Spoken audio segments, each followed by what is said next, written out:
Good morning. This year, I thought I'd share some of the many prophecies surrounding the birth of Jesus.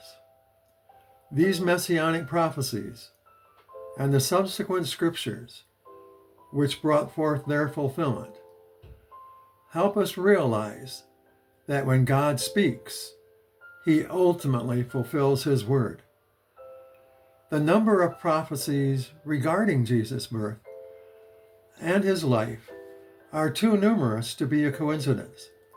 So today, we start with chapter 1 of our journey to Bethlehem. First of all, let's take a look at a verse that prophesies the virgin birth. In Isaiah 7, verse 14, it says, "Therefore the Lord himself will give you a sign. Behold, the virgin shall conceive and bear a son, and shall call his name Emmanuel." And in my notes, it just lets us know that Emmanuel actually means God is with us. Isaiah is often identified as one of the major prophets, and his ministry began in approximately 740 BC, shortly before the 10 northern tribes of Israel were conquered by the Assyrians.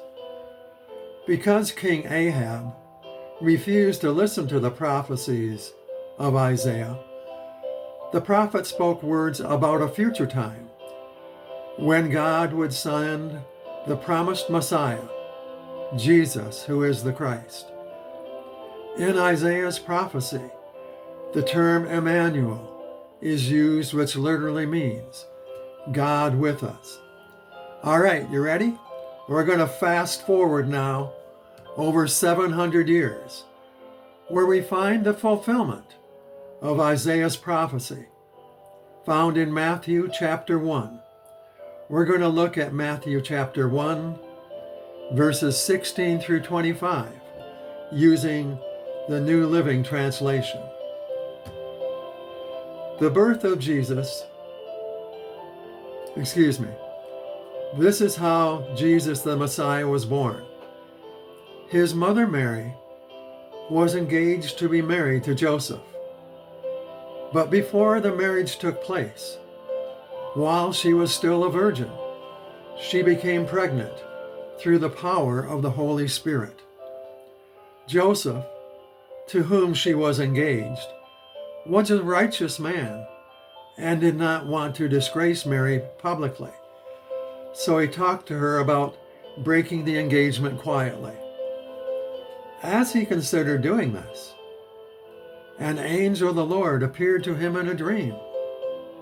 "Joseph, son of David," the angel said, "do not be afraid to take Mary as your wife, for the child within her was conceived by the Holy Spirit, and she will have a son, and you are to name him Jesus, for he will save his people from their sins." All of this occurred to fulfill the Lord's message through the prophet. "Look, the virgin will conceive a child.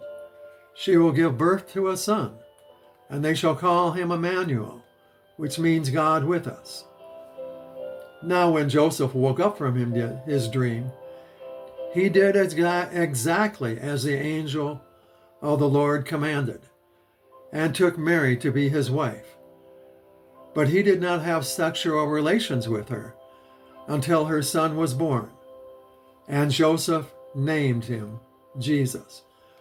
And you know, Jesus actually means the Lord saves. Isn't that appropriate? That's exactly what Jesus came to do, and ultimately what he accomplished. Jesus' birth happened exactly as Isaiah had prophesied. He was born of a virgin, one who was truly chaste and had not had any sexual relations. God works through and accomplishes his word according to his timetable, not necessarily ours. though over 700 years had passed, God brought forth his only begotten Son.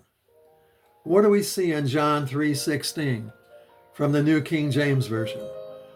For God so loved the world that he gave his only begotten Son, that whoever believes in him should not perish, but have everlasting life. At exactly the right time in history, when the Jewish people were longing and looking forward to the promised Messiah.